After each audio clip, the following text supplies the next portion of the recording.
Okay, time to make a big ol' awesome 2-inch brush, and we're going to get into the bristle brush engine. You should be familiar with the process now. We're going to find a pre-existing brush and use that as our template. So in the presets, let's go find Bristle Large. It appears here. Mine's showing up here. If you don't have it, you can just clear any filters you have.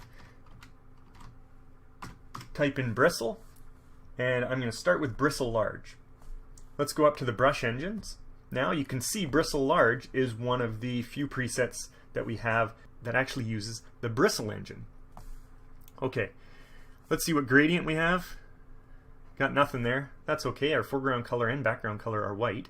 Let's just pick sap green again for now, just as a temporary color, and see what this brush looks like. So I'm just going to take a look and see what the dynamics are like. What happens when I draw fast? Slow, fast. Just to get a feel for what's happening. Okay, this actually does have a rotation. I'm rotating my pen. We don't need that. And many of you aren't going to have this ability anyway. You can see that here. As I rotate my pen on my tablet, I get different directions.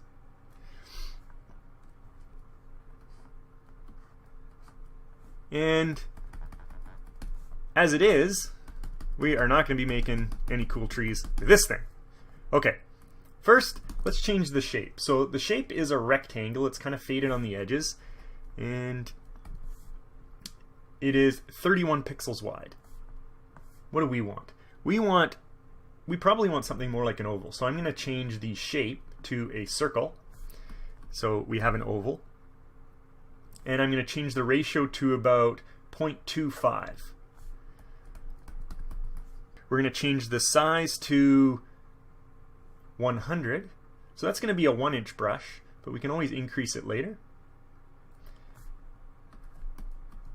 Okay, ooh. Looking all right. We need to turn off rotation, so the brush will just be horizontal. That's going to make it easier for us. So where's rotation happening? I see there's a little X here beside the rotation dynamic. So let's just turn that right off. All right. So the rotation's off, but it looks like it already has a few degrees rotation. I just want it flat. So I'm going to go up back to the brush tip, and we'll see, what do we have? No, we have 0. So I'm getting a slight rotation from somewhere, am I? Let's just hit down, yep. Let's take a look through the options. So we have our brush tip, we got about 100 pixels, ratio of 25. Everything else looks decent. Let's go to the bristle options here. We have a scale of 5. So that's one reason why this 1-inch brush is actually massive. It looks much bigger than it is. And the scale has a huge effect on how these parameters affect the little bristles that appear. So let's change the scale to 1. Now our 1-inch brush should be the equivalent of 1 inch on our canvas. That looks better. Okay, so the bristles, now that we scaled it down to 1, the bristles are really dense. Let's reduce that. Let's go to the density here, and we're going to reduce it to, just to see what, show you what it's like. Let's reduce it to like 2. We're also going to zoom in. So I'm going to click out here and zoom in a bit. About, there we go. Now you can see that little dots, little bristles are being generated by this brush. And the number of bristles is related to this density. If I go to 100%, you're going to end up with a blob. 50%, you start seeing a few little holes. For this brush, I want 10%. Yeah, that's what I want. Ooh, you can see what's going on here, right? Another thing that's going on here is if we stroke down, you're going to notice that you start getting these streaks because the bristles all stay in the same spot, which is kind of cool, but we don't want too much of this. We don't want it to be too obvious. You know what? I'm actually going to zoom in more so we can even get a closer look about what's going on, almost at the pixel level. So let's take a look at this random offset value. If I turn the random offset off by typing 0, you'll notice that the bristles stay perfectly in line. We're zoomed in a lot, so we're down to the pixels here. And if I turn the random offset to a really high number, you'll see what happens. The pixels do all sorts of cool stuff. They rotate around, and as well, the hairs are being connected from one stroke to the next stroke, which is causing these lines to appear. Alright, so that probably sounds pretty confusing. The idea is that there are tons of settings here, and they're really cool. If I turn off connected hairs, check out what happens here. And if I turn on connected hairs, on, off. And the best way to do this, again, is just to play around with the settings. We don't really care what the settings are exactly. What we care about is what the brush looks like, and is it going to give us the effect we want. So here's what I'm going to do. I'm going to leave on connected hairs, and I'm going to set the random offset to 2. I'm just going to type in 2 and enter. 10% density looks good, and a scale of 1. And I think we've got a decent brush that we can use. Let's just check through some of the other settings. Under color, we have ink depletion. Ink depletion is kind of cool. So here I am drawing with it off. Let's turn it on. Here I am drawing with it on. See what happens? Our brush actually runs out of ink. That's really cool. You can imagine all sorts of effects you could have with that, especially to mimic the amount of paint on your brush. Do that again. So here's with it on. My brush slowly runs out of ink, and I can set the length and how much ink I have and all sorts of other settings. That's really cool. Okay, we're going to turn that off again so our brush does not run out of ink. Opacity. This brush has an interesting opacity curve.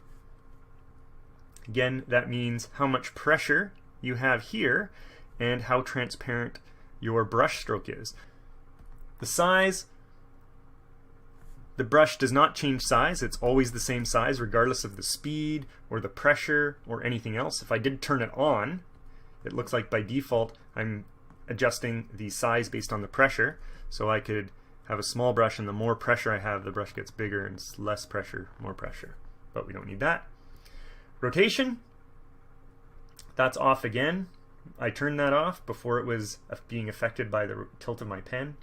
And painting mode, which we're not going to worry about, just more settings and cool stuff to play around with. So I still haven't figured out where that little rotation is coming from. I'm not sure if yours will do this. I probably got some setting doing something somewhere. It also seems to be rotating as I draw, slightly, as I pressure. Actually, you know what? It's rotating with my pressure very slightly. You know what I think that is? I think that's this shear setting here. Let's see, if I turn that up, what happens? Oh yeah, there it is. Okay, so shear, you can tell, is as I push down on the brush, it splays out and spins. It's kind of cool, a neat effect you kind of get on a real brush too. I don't want that though, so I'm going to turn shear to, I assume if I go negative it's going to spin the other way. Yeah, whoa, that's cool. You can see a little more here how the little bristles are connected from one to the other under our connect hairs. Let's play around with that. What happens if we turn that off? Yeah, there you can really tell the difference. Those are unconnected hairs, there's connected hairs. Again, more stuff to play around with. Let's turn this off. Shear, I'm going to select it. It's got a blue outline. Hit 0 and enter. Now I should have the brush I want. There we go. And did I leave a rotation on there? Turn that off. And I got my flat brush. Problem solved. Here's our brush. I'm going to save this one. I'm going to call it, what should we call it? We're going to call it BR Tree 2. This is the better tree brush. And before I save it, I want to get a good icon. That's a great icon. That's exactly kind of what this brush we're imitating for. So let's just save it like this. Save to presets. I'm going to close this window, and I'm going to add it to our Bob Ross tag. Did it show up somewhere? No, let's do a search here for BR, and hopefully we get our, there's our BRT Tree 2. Right click it, assign a tag Bob Ross, and we should, now we have it. There it is right there. Tree brush. Only thing left to do is paint a tree. Okay, let's hit 3 on the number pad here to fit the width of our canvas. I'm going to have to zoom out a little bit. There's going to be some pretty big trees, and we're going to draw them way up here coming down. These are going to be huge trees. There we go. Okay. Now to start, let's create a little hint of a trunk here going up and down. We can use one of our brushes here. Let's just use the snow brush, and I'm just going to do a temporary change to it in the brush engine. We'll go to the brush tip, and I just want to change it so it's vertical instead of horizontal. Let's go 90. There we go. Get a brush tip. 90. Easier to type it in. There we go. Got a brush tip. And we can actually change something here in the brush engine. There are some options down here, and one of them is temporarily save tweaks to presets. So now, if I change this brush to 90 degrees, I have a 90-degree brush, you can see here. But if I go back and switch away to some other brushes, it maintains those changes. It's still 90 degrees. When I restart Krita, however, they'll go back to the saved settings, hence temporarily save tweaks to presets. But I don't want that. I just want my 90-degree brush. Got a brush, we need a color. We're going to pick one of our dark greens, if we have one. Let's just, in my color history here, I'm going to choose one of these really dark greens. And if you don't have it, again, you can take some of your mountain mixture, mix a tiny bit of sap green, experiment with some of the colors using the digital color mixer. I have the color I want now, though. You know what? I even want this darker. So I'm going to take this color and I'm going to mix some more of that mountain mixture into it. There we go. And you can see what it's going to look like there when I'm done. Let's go. Let's mix in about 75% more mountain mixture. Ooh, yeah, there we go. Okay. New layer. Let's add big evergreens.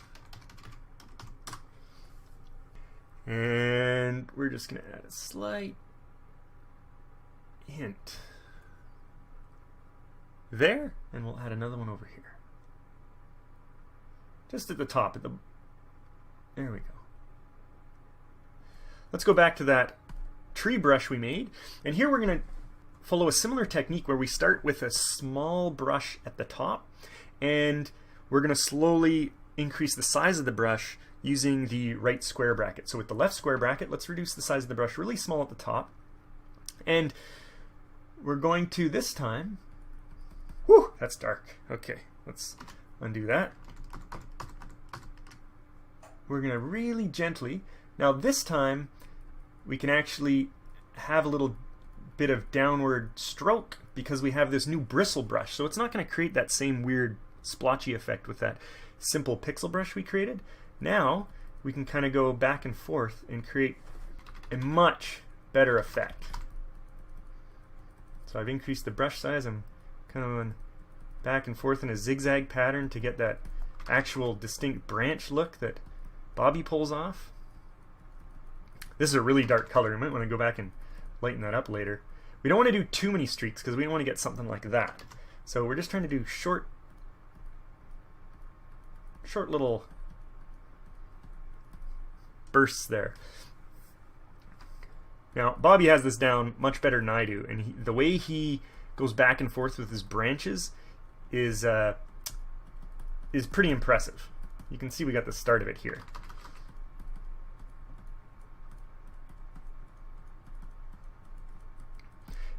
You can also consider some other changes, like as I'm drawing with this brush, I'm thinking, well, you know what, it would be nicer if it actually was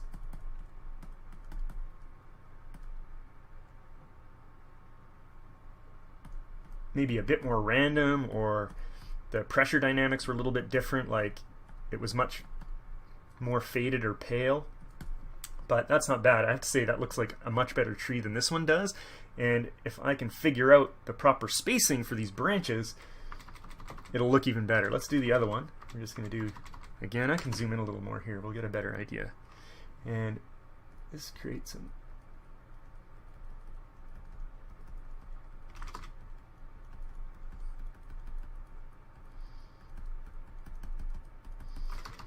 Yeah, Bobby knows what he's doing when he's drawing trees, that's for sure. His look really cool. These don't look that bad either.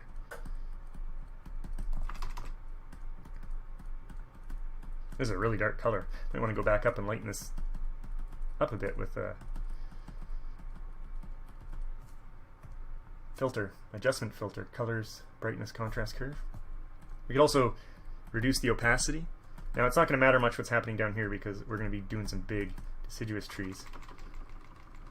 Yeah, really small here. Get some little brushes. Cool.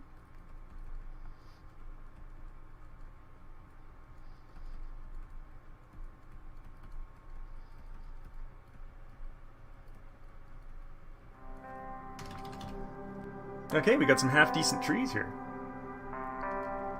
Thanks for joining me, and I hope to see you back for the next show.